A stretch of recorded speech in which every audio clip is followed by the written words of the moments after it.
Mata adalah panglima hati. Segala yang kita kerjakan tanpa disadari bisa menciptakan misteri yang ada di dalam hati. Baik, buruk, kejam, pilu, sampai kisah ironis. Semua kita akan kuak di sini di Menembus Mata Batin. Program ini akan menghadirkan orang-orang yang pernah ataupun masih melakukan tindakan yang ada di luar batas kewajaran. Malam hari ini, bintang tamu yang hadir adalah Maya Septa. Apa kabar, Maya? Hai, baik. Sehat? Sehat dong. Maya sendiri percaya nggak sih sama hal-hal yang di luar kewajaran gitu, mistis gitu? Percaya nggak sih? Aku percaya ada, tapi aku nggak terlalu yang pikirin. Maksudnya bukan buat hidup aku gitu. Nggak kayak dikit-dikit takutan, dikit-dikit kayak jangan-jangan ini, nggak gitu sih. Pernah punya pengalaman tiba-tiba ada yang ngeganggu, ada yang muncul, atau melihat atau mendengar gitu? Kalau lihat sendiri nggak pernah, digangguin langsung juga nggak pernah. Tapi paling pernah lihat kayak temen kerasukan gitu. Kerasukannya kayak gimana? Lagi syuting terus tiba-tiba ada yang kemasukan lah gitu.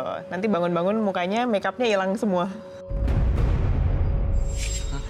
Bisa hilang sendiri gitu? Aku lihat temen 2 orang yang berbeda 2 kali, tapi setiap kali bangun pasti makeupnya nggak ada, hilang gitu.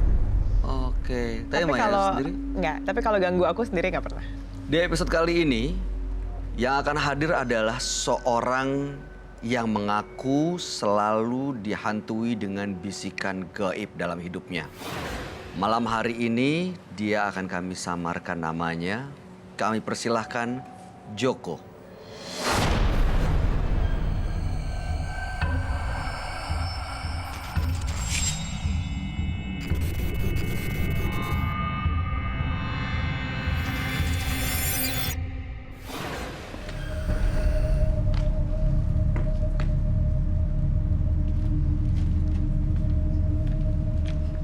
Selamat malam.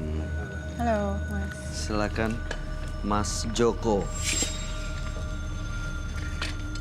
Apa kabar, Mas? Baik, Pekerjaan sehari-hari biasanya sebagai apa nih, Mas Joko nih?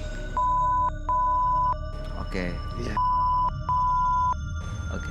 Jadi di bidang kesehatan gitu. iya, Katanya selama ini sering mendapatkan bisikan gaib. betul. Bisikannya seperti apa, Mas Joko? Kalau seandainya ada yang meninggal, tetangga saya punya musibah, saya lebih musibah. Maksudnya? Jadi kayak ketakutan. Ada bisikan, kamu mau dibunuh gitu. Itu terjadi setiap ada yang meninggal. Setiap ada orang mau punya musibah, saya lebih musibah. Oke. Lebih parah dari yang punya musibah. Saya jarang tidur di rumah, Kenapa tuh? ngikutin kata hati. Jadi tidurnya Di mana aja. seperti?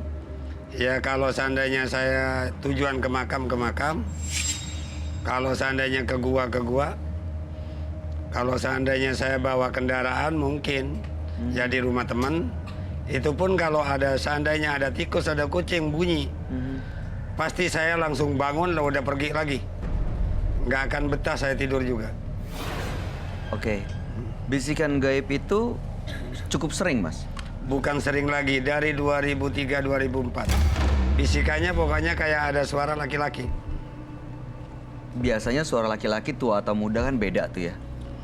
Nggak, ini. Yang jelas ada yang ngomong di telinga kiri, kamu mau dibunuh, cepat kamu pergi dari sini. Gitu. Jadi nggak bisa tidur, makan juga ngelihat nasi langsung kenyang. Mas Joko tapi merasa ada sosok gaib yang mengikuti nggak? Iya, Seperti apa sosoknya? bukan satu, Banyak. banyak. Dan Kepala. tujuannya Mas Joko datang ke sini adalah untuk apa? Ya minta tolong ke Kokoroy, Hmm. barangkali bisa dicabut, cabut aja. Soalnya menyiksa batin. Apa yang dirasa? Ya, menyiksa bener, nggak bisa enak hidup saya. Malah kalau seandainya saya pas lagi kumat kadang-kadang, bantal saya aja celurit. Bagaimana maksudnya? Maksudnya Bantal saya celurit. Ditaruh Di di bawah bawah bantal bantal. saya ada celurit. Memang ditaruh situ atau tiba-tiba ada? Iya, orang ketakutan. Merasa ada mau dibunuh orang banyak. Baik, kita akan coba untuk membuktikan apakah benar ada sosok yang mengikuti dan berada di sekeliling Mas Joko. Dan mudah-mudahan tujuannya bisa tercapai untuk menghilangkan makhluk-makhluk ini. Kita akan coba panggilkan sahabat kami dan Mas Joko bisa cerita kepada dia. Dia adalah seorang indigo. Kami persilahkan Roy Kiyoshi. Sebelumnya, tim Mata Batin sudah memberikan tanggal lahir dan nomor rumah partisipan kepada Roy Kiyoshi. Dengan mata batinnya, Roy akan membaca berdasarkan angka yang kami berikan. Joko. Angka kelahiran tanggal 2, bulan 5, tahun 1968. Sering merasa ketakutan. Dihantui kematian dan diikuti sosok besar, berkepala 2, genderuwo. Joko juga mengalami stres dalam hidupnya karena gangguan sosok gaib tersebut yang dikirimkan oleh seseorang. Sosok gaib yang memiliki kekuatan untuk membuat korbannya merasa depresi sampai korbannya meninggal dunia.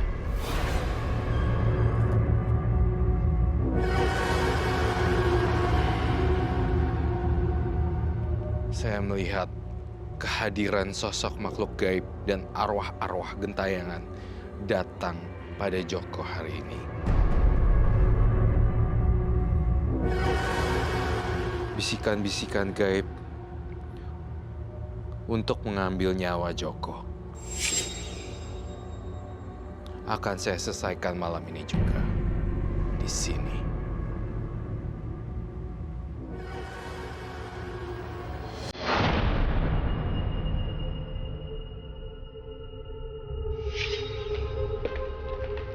Selamat malam, Roy. Selamat malam. Silakan duduk, Pak Joko. Halo. Baik. Joko. Pak Joko, tanggal lahirnya 2 bulan 5 1968. Entah kenapa ya, kalau saya lihat Pak Joko itu penuh dengan ketakutan yang tidak jelas dan ketakutan yang sangat dahsyat sekali. Ada banyak hal yang ingin saya ungkit dan saya bongkar. Semua yang saya bacakan di sini adalah kejujuran dan harus dijawab dengan sejujur-jujurnya. Seperti itu, Pak Joko. Apa yang saya bacakan berdasarkan apa yang saya lihat di mata batin saya. Saya melihat untuk pertama kalinya di dalam diri Pak Joko seperti ini.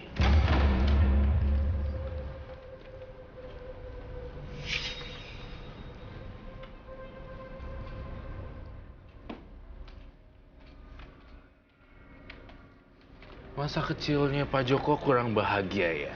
Betul. Saya ngelihat masa kecilnya Pak Joko dibuang seolah-olah tidak dianggap sama keluarga. Betul.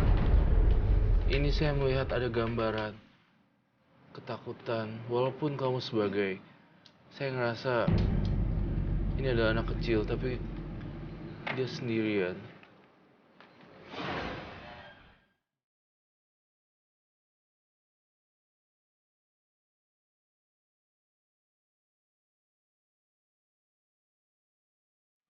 Dari kecil sampai besar, kamu lekat erat dengan dunia supranatural. Ya. Saya lihat sekali di badannya Pak Joko banyak sekali makhluk astral yang datang untuk meraih Pak Joko. Ini sosok apa ya, Roy? Saya melihatnya ini adalah sosok yang besar, hitam, Dan mengikuti Mas Joko ini. dan mengikuti Pak Joko. Ini kok ada banyak? Kepalanya apa emang ada banyak ya, Roy? Ada banyak banget. Semuanya pengen meraih Pak Joko. Di sini ada bisikan-bisikan yang di kuping saya loh. Banyak bisikan-bisikan di kuping saya. Di sini saya ada lihat ulet keluar dari lubang mata.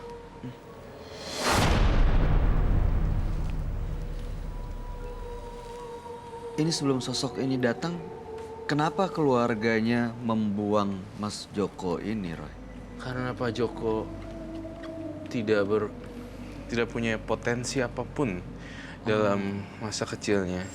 Saya melihat tidak ada prestasi dan tidak ada yang dibanggakan bagi keluarganya. Keluarga. Apakah betul? Ya betul. Ini masih terus berusaha untuk manggil-manggil dan mengambil Pak Joko ini, Roy. Betul. Apa mereka yang sering bisikin Pak Joko ini, Roy? Iya. Pak Joko juga takut sama mayat ya. Iya, Pak Joko. Ya kalau udah diniatin enggak. Maksudnya diniatin? Diniatin kalau udah langsung masuk gua, udah diniatin dari rumah enggak. Karena semakin saking takutnya. Kalau masuk takut mayat ada orang meninggal ya, tetangga. Jadi kenapa kalau ada orang meninggal Pak Joko ke gunung, ke goa, kenapa ke sana? Ya itu ada bisikan, itu nyangka kamu. Jadi dia matinya gara-gara kamu, sakit gak parah gara-gara kamu gitu. Bisikannya. Itu bisikan yang salah sih menurut saya. Dan saya lihat di sini kasihan sekali seorang anak. Anak kecil yang dibuang. Karena masa kecil kamu sangat-sangat dibuang sekali. Dan ini yang membuat gejala delusi. Bukan halusinasi, tapi delusi.